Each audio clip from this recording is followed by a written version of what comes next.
This is from the South Florida Business Journal. Speaks of what's going on this weekend in Miami. Big deal. Miami's moment. South Florida's go big approach to Formula One ready to be on display. This is an article by Brett McCormick and Adam Stern. So it says, when Dolphins owner Stephen Ross first pursued a Formula One race in 2017, the vision was to match the glitz and glamour of Miami with the global power and prestige of F1, creating an in-demand event that would rival Super Bowl preparations and produce high prices for ticketing and hospitality. Boy, they sure have done that. I looked up the prices myself. Woo, 3-day price. I think it's around $1,600. It's a lot to watch a car go around a track. But I guess it's all about the energy, the sin energy when you're there for 3 days and qualifying and seeing these big groups and Ferrari and Mercedes, Red Bull. Yeah, whatever. The wait is over as inaugural Crypto.com Miami Grand Prix is what it's called. Gets underway this Friday through Sunday on the campus of the Dolphins Hard Rock Stadium. A crowd of 85,000 is expected to attend, roughly 70,000 fans and 15,000 hospitality guests, including a slew of A-list celebrities, athletes, high net worth individuals, and sports business executives. Organizers kept capacity lower than what could have been sold to ensure a proper fan experience with smooth ingress, egress, and short lines for concessions and bathrooms. Grandstand and premium seating is gone, but a sellout has not yet been announced. General admission tickets, what's called a campus pass, are still on sale, $500 for race day. Given how many people want tickets, event CEO Richard Cragen said that team has been adding seats options in recent weeks rather than declaring a sellout to make sure we're meeting demand all along the way. And there are options available right up until the gates open. SeatGeek reports that this weekend's event is in the most in-demand auto race and it has ever tracked, with an average resale price of $2,400 per ticket as of last week. The Netflix series pushed interest in F1 to the stratosphere, and many Americans are eager to witness a race live for the first time, said Chris Layden, Director of Consumer Strategy for SeatGeek. McLaren Racing CEO Zach Brown told Reuters that his company is bringing 1,000 guests to Miami, the most of any team, and could have brought double that if supply allowed. Mercedes told SBJ that it would also have 1,000 guests. This was incredibly popular right out of the gate when they announced that last summer our wait list was in the 10,000s of people putting their name and hoping to place an order, said Keith Bruce, president of Quint Events International and F1 Experiences, which is F1's official ticket and travel program provider. When you have a wait list that long, you know the interest is incredible. Ross set up a separate subsidiary, South Florida Motorsports, to manage and promote the event.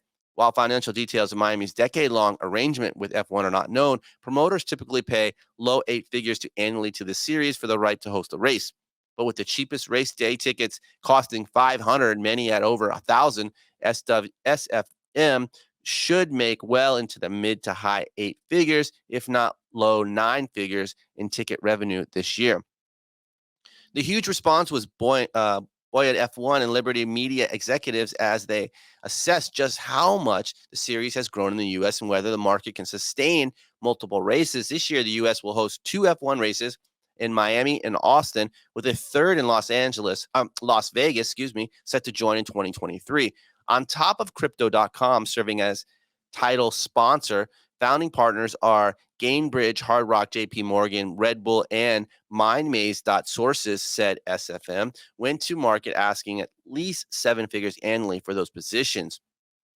If there's one overarching theme of the race week, it's South Florida's luxury. While F1 has always been known as a fashion for wealth, the focus on opulence this weekend is being compared with some of F1's most moneyed weekends, namely the Monaco Grand Prix. At the circuit, hospitality options include the Hard Rock Beach Club, situated near turns 11-13, which features sand, pools, and concerts with a cabana package for $65,000 for 10 guests over the race weekend. Only $65K. The MSC Cruises Yacht Club will be a part of a broader man-made marina setting with dry docked luxury boats. Man-made marina only in Miami, where we are surrounded by water. F1's famous paddock club hospitality area that's typically situated over team garages and the start-finish line will have 5,000 guests. Sources said a ticket to the Paddock Club typically goes for around $6,000 for most races, but was sold for an additional $3,000, totaling $9,000 for the Miami race, a 50% increase due to the anticipated demand. On the secondary market, as a Prestige, the cheapest 3-day pass to the Paddock Club this weekend was $19,000, while the best for Sunday only was $14,000, according to the data from TickPick. That's higher than the average ticket price to the Super Bowl this year at $5,877, according to the TickPick. Teams and sponsors are splashing out big sums to build out huge hospitality chalets for the weekend. There's the Silver Arrows Miami Club for Mercedes, Ferrari Club, Red Bull Energy Station, and McLaren House. F1 Experience is sold out of its inventory for Miami, according to Bruce, roughly even split between premium and regular fan experiences. That includes about 1,600 VIP hospitality clients and 1,400 fans who brought grandstand packages. One of the packages was called the Legend Pass, included one-day access into the garage area. Quentin Events picked up rights in F1 in 2017, and Bruce said it was too early to say whether Miami would be the most lucrative event yet, in part because of the lower attendance. But he said Miami will easily end up in the top 3 most lucrative events this season, along Monaco and the U.S. Grand Prix at Circuit of Americas.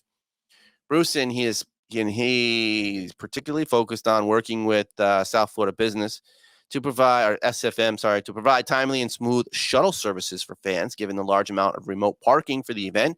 Many of the usual parking lots at the stadium are being used as part of the F1 face footprint. Concessionary Essedox Live is also treating the race similarly to the Super Bowl. The company expects per cap spending to approach Super Bowl levels. The most recent Super Bowl hit 167, and Sodox Live is bringing in 75 managers from its markets across the country to assist in the effort in Miami. Sudox Live serviced Super Bowl at the Hard Rock Stadium in early 2020 and has handled Final Fours and U.S. Open Golf Championship in recent years, but the scale of the F1 race is larger than almost anything the company has ever done. So the primary challenge in its logistics, especially with 98% of the structures temporary. Williams and his team built out the operation at the same time the structures were going up, so simple things like assessing power sources could be trickier than normal. There are a lot of moving parts, all the things that could go into creating what's going to be this small city on an event weekend, said Williams, making the premium areas of the small city feel substantial and luxurious, not just like a tent city. It's another challenge, but the organizers have some experience with that through the Miami Open tennis tournament, another sport that features high-end international guests in its temporary setup. All the fixtures and furniture, everything they put into it, they don't miss a detail, said Williams. We've got a really good look to it, and we add the feel to it at the end with the food and the beverage.